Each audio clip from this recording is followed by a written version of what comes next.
Oli, Oli, ¿qué tal? ¿Cómo estamos, compás?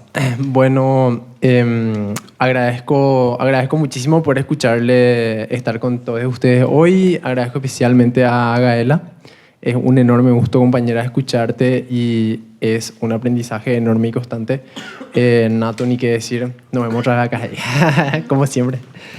Y nada, entonces agradecer por el espacio y entrar de lleno ahora.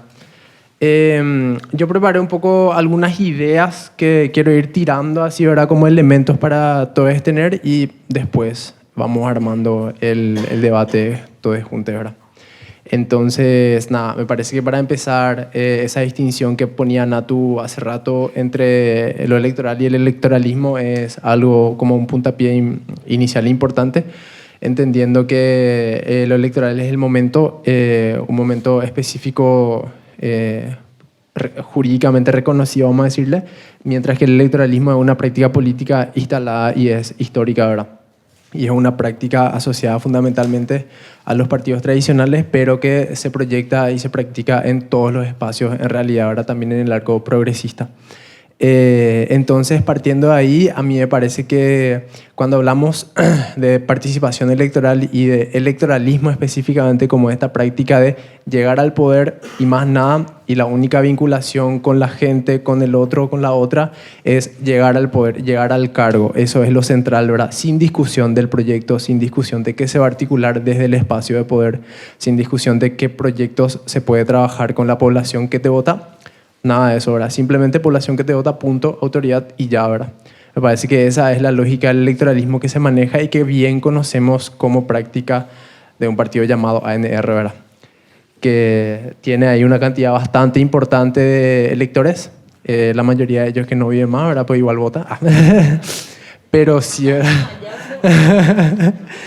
En fin, entonces me parece que esa lógica...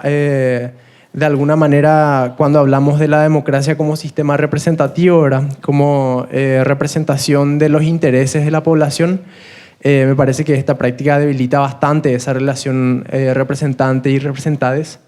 Me parece que eso es un elemento principal a tener en cuenta. Ahora, hablando de sistema democrático representativo, el electoralismo debilita bastante la relación entre representantes y representados o representadas. Lo cual es una base fundamental para hablar de democracia, ¿verdad? La práctica democrática.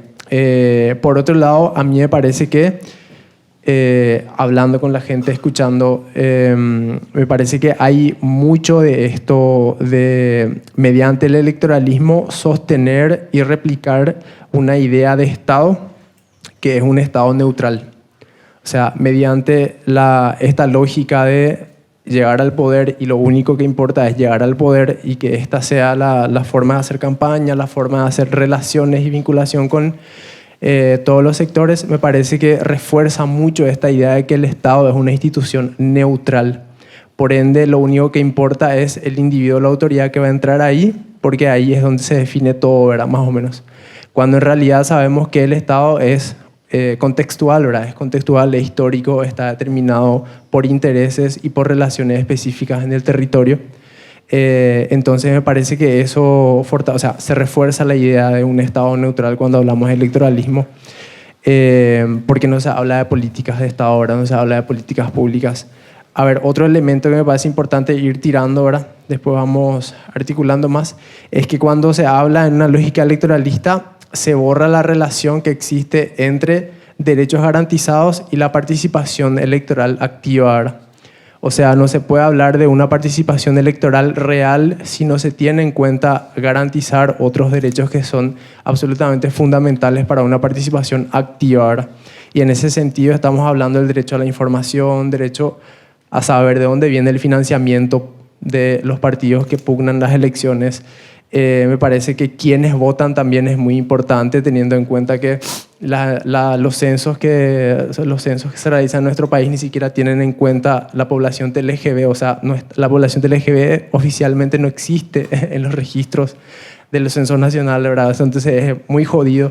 Entonces vos tenés una población bastante importante del país que en la estructura formal legal, que es la que ejerce la democracia y es la que se ejerce desde el Estado, no existe, ¿verdad? O sea, vos mirás los registros del Estado de las personas y decís, en Paraguay no hay personas TLG, ¿verdad? Entonces es jodido. Entonces, ¿quiénes votan? ¿De quiénes estamos hablando cuando estamos hablando de población electoral, de derechos, de intereses de varios sectores, ¿verdad? Entonces eso me parece otro elemento importante. Así también me parece que la participación política, cuando hablamos del electoralismo, es una participación política pasiva, y esto se refuerza mucho con la idea del mesianismo, ¿verdad? O sea, cuando hablamos de electoralismo, para mí pasa mucho por la cuestión de una noción que se tiene de una práctica política, un formato de construcción de liderazgo político muy instalado en nuestra cultura, ¿verdad? No solo en nuestra sociedad, en realidad, en todas partes, ¿verdad? Pero hablando de nuestra experiencia, me parece que la cuestión mesiánica es algo presente constantemente, ¿verdad? Que es la cuestión de identificar, proyectar todas las necesidades, todas las capacidades de solución de problemas hacia la persona que representa a la población. Entonces, esto lleva definitivamente a poner a la población en general, a las personas, en una situación pasiva, ¿verdad? Se espera generalmente que las autoridades sean las que, como por arte de magia, solucionen todo, y eso se refuerza constantemente con la lógica electoralista. Evidentemente, las autoridades están ahí para actuar sobre los problemas, definitivamente, pero con la participación activa de la sociedad y con la escucha activa de las autoridades y una articulación de esos intereses, me parece que va la democracia por ahí, ¿verdad?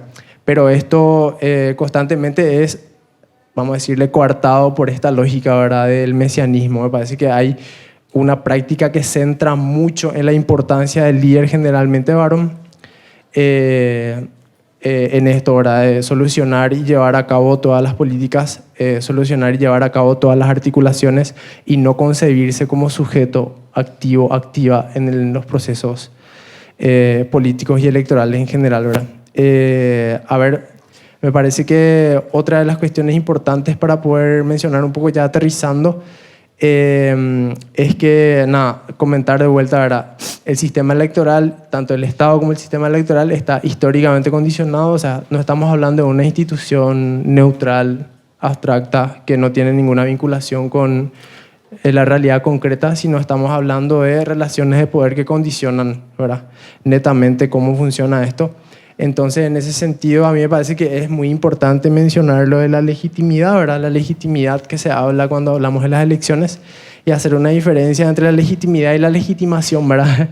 Que de repente no es lo mismo cuando estamos hablando en la cuestión de las elecciones, porque si hablamos de legitimidad, realmente estamos hablando de una representación real de los intereses de todos los sectores que están en la población.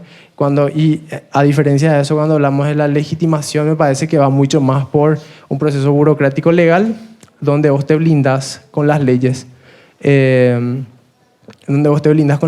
es nada más que eso, ¿verdad? Un proceso burocrático legal donde uno legitima su gobierno. Me parece que esa distinción es importante tener en cuenta, principalmente en el arco popular, ¿verdad? Y esa es la práctica que, desde mi perspectiva, es algo que se sostiene bastante.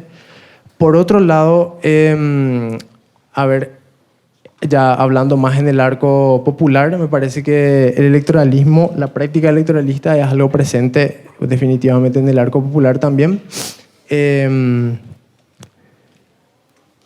Me parece que en los momentos electorales son momentos donde hay un mayor acercamiento a la gente en general. Definitivamente desde el movimiento estudiantil, una experiencia que tenemos es que en los momentos electorales es cuando más vos te acercás a tus compañeros y compañeras, y a los que no son tus compañeros y compañeras también, ¿verdad? O sea, a toda la gente en general te acercas en los momentos electorales, y es un momento de ebullición muy interesante que te permite acercarte a la gente, conversar, y es una apertura de puertas y ventanas, vamos a decirle, que no se da generalmente, ¿verdad? Entonces, el momento electoral, además de ser, al menos en la experiencia estudiantil en lo que yo puedo participar, además de ser una disputa por entrar a espacios de poder, es un momento donde generalmente existe un recambio de gente en el movimiento. Hay gente que sale y hay mucha otra gente que entra, ¿verdad? Pero así mucha luego, ¿verdad? Entonces me parece que el momento electoral tiene esta característica, ¿verdad?, de te pone como en una crisis organizativa un poquito, porque vos estás jugando con todo y perdés y ganás, ¿verdad? No solo el cargo, no solo la disputa por el poder, sino militantes, gente, ideas, ¿verdad? Se cambia eso. Es un momento de agitación que me parece muy, muy interesante. Entonces, por otro lado, me parece que es importante también mencionar que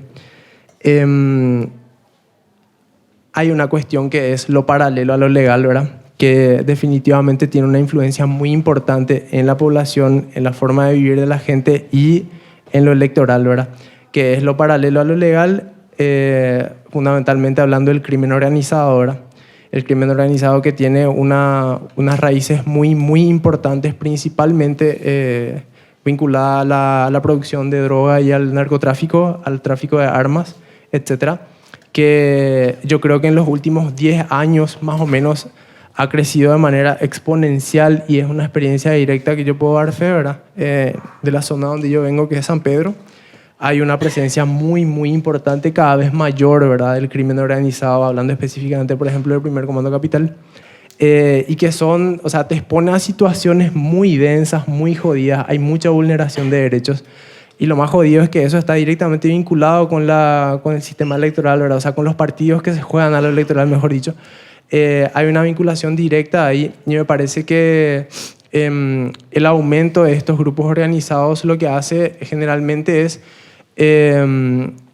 muy loco, porque nosotros podríamos pensar que cuando hablamos de crimen organizado estamos hablando de violación sistemática de los derechos, que así es. Pero no solo eso, o sea, no es que las poblaciones donde hay crimen organizado hay un miedo y un rechazo general a estas estructuras criminales. O sea, no. Cuando hay ausencia del Estado y cuando hay ausencia de políticas públicas, el crimen organizado responde a las necesidades de la gente. El crimen organizado es un factor de cohesión y es un factor de mantenimiento del orden social. Entonces, eso es muy jodido cuando estamos hablando de... primero de la legitimidad que adquieren estos actores, ¿verdad? Actores que se dedican a básicamente joderle la vida a la gente, ¿verdad? Pero que adquieren una legitimidad enorme y en un momento X se te candidatan, ¿verdad? Y te ganan elecciones, te ganan gobernaciones, te ganan diputadorías, ¿verdad? O senadorías. Entonces eso me parece bastante complicado y me habilita también la pregunta de qué estamos haciendo, ¿verdad? ¿Por qué no llegamos? ¿Cómo es la situación ahí? Me parece que lo que decía Natu hace rato sobre lo electoral te habilita a conversar con la gente y conversar con el otro es completamente central, porque me parece que pasa por preguntarnos un poco a quién le estamos hablando y cómo estamos hablando, qué lenguaje estamos hablando, a quién le llegamos, ¿verdad? ¿Por qué los narcos pueden llegar más a los sectores populares con sus códigos que el narco popular organizado, marxista, formado, académico, heredero, ¿verdad? ¿Cómo puede ser esto, verdad? ¿Cómo estamos llegándonos a las poblaciones más vulneradas, que nosotros también formamos parte en gran medida, ¿verdad? Pero, o sea, no estamos llegando, para mí es eso, ¿verdad? No nos está llegando. Entonces, me parece que el discurso y los códigos tienen esta característica endógena que miran para adentro y hacia nosotros y entre nosotros, entre nosotros, cuando en realidad hay mucho más allá, ¿verdad? Hay mucha población por fuera, ¿verdad? Hay muchas prácticas por fuera y muchas necesidades que no son contestadas, ¿verdad? A ver, y por otro lado me parece muy importante esto que mencionaba Gaela de los instrumentos que puedan garantizar y resguardar la democracia. Me parece algo completamente central, ¿verdad? Que pasa por generar organización, para mí, organización social. Y en ese sentido me parece que es importante poder discutir las maneras en las que organizativa y de base, vamos a decirle, cómo se pueden articular estos proyectos para tener garantías y tener la fuerza suficiente de garantizar derechos y disputar derechos, ¿verdad? Lo otro que me es muy importante en esto de cómo llegamos y a quién le estamos hablando y cómo llegar a aquellas personas que no nos escuchan, básicamente me parece que un elemento importante a tener en cuenta ahí es quién habla, ¿verdad? El quién habla es muy importante al momento de estar discutiendo a qué poblaciones llegamos, con qué políticas, con qué propuestas estamos llegando a los distintos sectores, ¿verdad?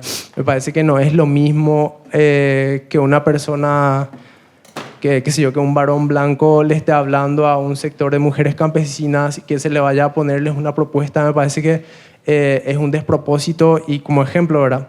Pero me parece que es un despropósito en el sentido de que tenemos que ser humildes al momento de escuchar, ¿verdad?, a los distintos intereses y a las distintas poblaciones, y por sobre todo ser humildes al momento de trabajar y formar cuadros en nuestras organizaciones, ¿verdad? O sea, entender que la diversidad de la población y la diversidad de intereses necesita diversidad de representantes, necesita diversidad de intereses de sus representantes, ¿verdad? En ese sentido, me parece que un desafío completamente fundamental es la formación de cuadros, pero la formación de cuadros diversos, de estratos diversos, de orígenes diversos, con intereses diversos, ¿verdad? Y eso pasa, es un desafío tanto de los partidos como de los movimientos, ¿verdad? Movimientos sociales y estudiantiles. Entonces, a ver lo demás, acá no tengo unas cosas más. Nada, me parece que la participación electoral definitivamente no es el único indicador de participación cívica, vamos a decirle, porque, claro, o sea, necesitamos ir, ¿verdad?, viendo cómo es realmente la cuestión de la participación cívica. El momento electoral es un momento, pero eso pasa cada 5 años, ¿verdad? Las presidenciales son cada 5 años, sin embargo, la vida social sigue todos los días, los 365 días del año, ¿verdad? Entonces, nada, me parece que es importante ir viendo cómo integrar, ¿verdad?, cómo integrar las distintas poblaciones, los distintos intereses. Entonces, no, me parece que quedo por ahí, tiro esos elementos y vamos armando después el debate.